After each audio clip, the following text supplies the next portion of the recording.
ஓம் சாமியே சரணமையப்பா. ஐயப்ப பக்தர்களுக்கு ஒரு செய்தி என்னன்னு பார்த்தீங்கன்னா, சபரிமலையில் பார்த்தீங்கன்னா கூட்டம் அதிகமாக இருக்கிறதுனால, அதாவது ஸ்பாட் புக்கிங்கை வந்து நிறுத்தி வச்சுருக்காங்க.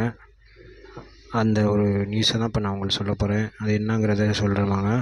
வீடியோக்குள்ளே போகிறதுக்கு முன்னாடி என்னோடய சேனல் உங்களுக்கு பிடிச்சிருந்துன்னா அந்த சப்ஸ்கிரைப் பட்டனை கிளிக் பண்ணி சப்ஸ்கிரைப் பண்ணிக்கோங்க.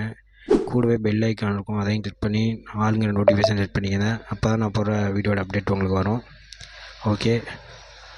அதாவது சபரிமலையில் பார்த்தீங்கன்னா ஜனவரி 10 முதல் ஸ்பாட் புக்கிங் நிறுத்தப்படுவதாக அறிவிப்பு வெளியாகியுள்ளது. மகரவிளக்கு பூஜைக்காக சபரிமலை ஐயப்பன் கோவில் நடை கடந்த மாதம் 30ஆம் தேதி திறக்கப்பட்டு பக்தர்கள் தரிசனத்துக்காக அனுமதிக்கப்பட்டு வருகிறார்கள்.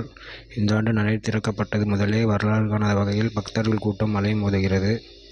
புத்தாண்டையொட்டி நேற்று ஒரே நாளில் 1,00,000க்கும் மேற்பட்டோர் சபரிமலையில் தரிசனம் செய்தனர்.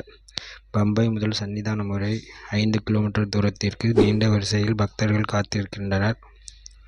கூட்டத்தை சமாளிக்க ஒரு இடுமுடியோடு 18ஆம் படி ஏறும் பக்தர்கள் மணிக்கு 5,000 பேரை கடத்திவிடும் நடவடிக்கைகள் தீவிரப்படுத்தப்பட்டுள்ளன.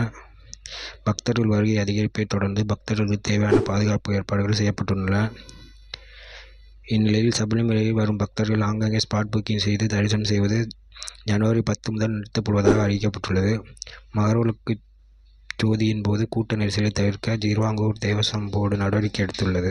தொடர்ந்து பக்தர்கள் கூட்டம் அதிகரித்து கொண்டே செல்வதால் உடனடி முன்பதிவை நிறுத்த முடிவு செய்யப்பட்டுள்ளது. வரும் ஜனவரி 14, 15ஆம் தேதிகளில் பக்தர்கள் முன்பதிவு எண்ணிக்கையை கட்டுப்படுத்த பத்தினம்திட்டா காவல்துறை கோரிக்கை விடுத்திருந்தது. அதன்படி ஜனவரி 17ஆம் தேதிக்கான முன்பதிவு 50ஆக குறைக்கப்பட்டுள்ளது. இதுபோன்ற சபரிமலை தகவல்களுக்கு என்னோட சேனலை வந்து சப்ஸ்கிரைப் பண்ணிக்கோங்க.